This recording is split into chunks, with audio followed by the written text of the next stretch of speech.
Welcome back, everybody. JT here, and we got a different kind of topic for you today. We're going to be talking about the narcissist, the evil one, the demonic. And yeah, let's get right.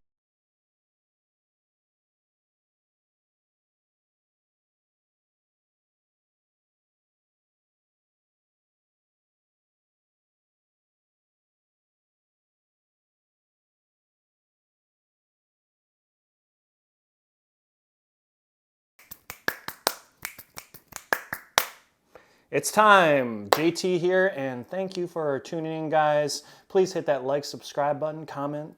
Let me know what you guys think. Let me know what kind of videos you want to see. We're switching topics. We've been in the spiritual realm for a while, and actually, technically, narcissism is in the spiritual realm to an extent. We're going to talk about both the science, the spirituality aspect of it. I'm not going to go super in depth. This is just going to be like a beginner video on narcissism.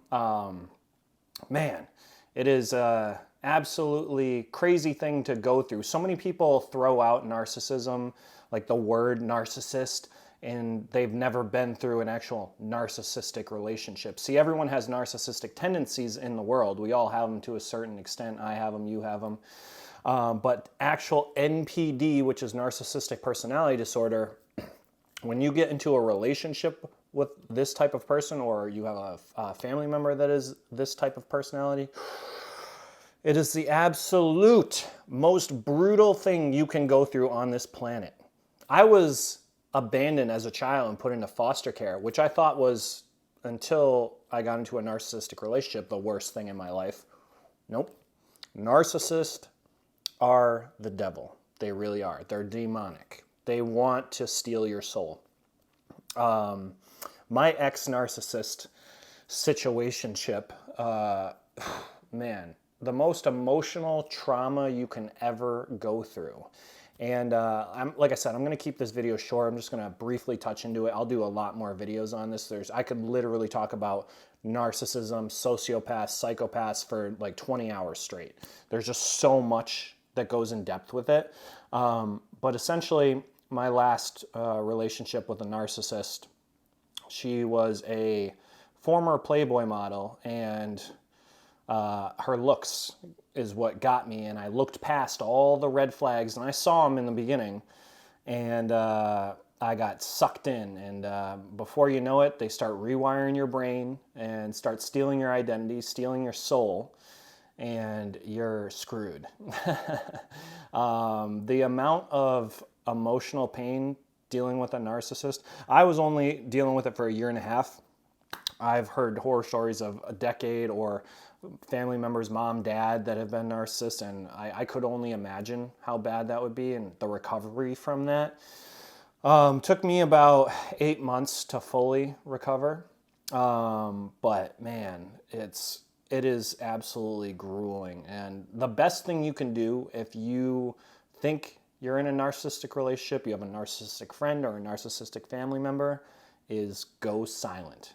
That is the best thing you can do, not only for your own mental health, but also to teach the narcissist a lesson, because the narcissist always thinks they're the center of the universe. They have a grandiose personality. They have a God mentality. And when you go silent, you're pretty much telling them that they are not worth your time, and that kills their ego, because they live in their ego. That they're a false sense of self. Who you meet as a narcissist isn't really who they are. They've been living in their ego since they were a child, because you can't just become a narcissist in your 20s, 30s. It doesn't happen. It's only created in childhood, one of two ways. Either one or both of your parents or caregivers is a narcissist, sociopath, psychopath. So then you build the habits from them, or you have severe childhood trauma. In my case, for my ex, she had both. I would actually probably, I have never done like the test on her, but I would say she's a narcopath, which is a narcissist sociopath. And man, like, they are just the meanest, most sadistic human beings. They're not even human beings, to be honest. that you will ever run into. And literally in science, they show it changes your brain chemistry when you're with a narcissist or a sociopath or a psychopath. They change your brain chemistry to become addicted to them. And what happens is you are constantly seeking validation to get that dopamine hit that they give you. And that's why they love bomb you in the beginning, 1 month, 2 months, 3 months, and get you addicted to them. And then they turn to breadcrumbing and only give you little pieces to keep you on the hook. And it's absolutely grueling to go through that, to think that, you know, you could love someone and they could love you. But love bombing, a narcissist can't love. They don't love themselves, so they can't love another human being. It's impossible. They switched into their ego in childhood. They don't even know what love is. Love to them is transactional. They want to just keep taking without giving anything back. And what you have to realize when you go through this relationship is they are essentially mirroring you. So when they mirror you, it's like that's what kind of steals your identity, steals your soul, because as an empath, usually narcissists seek out empaths because empaths are highly emotional people and narcissists are void of emotion. So they want to suck all that emotional energy from you. And when they do that and they start sucking it and stealing your energy, they start to devalue you, they start to degrade you, and you start feeling like your self-worth, self-esteem is non-existent. You feel like absolute shit about yourself. And the only way to recover from this is to go silent and to never look back and never give them another chance. I went ghost mode on mine. I paid all her bills. Like I did everything, I started a business and let her come into the business. She manipulated me so much to the point where I thought I was like this worthless human being when really I was up here and she was down here, but she wanted to bring me down to her level. And that's what narcissists do. They come off as they're up here, like this God-like mentality, but it's really not. They seek out people better than them and then devalue them to bring them down to their level because that makes them feel good about themselves. Oh man, I could go on and on and on about this. But the best thing you can do is go completely silent and focus all your energy on rebuilding yourself. And when you're in a narcissistic relationship, a lot of people talk about this, how it creates your spiritual journey.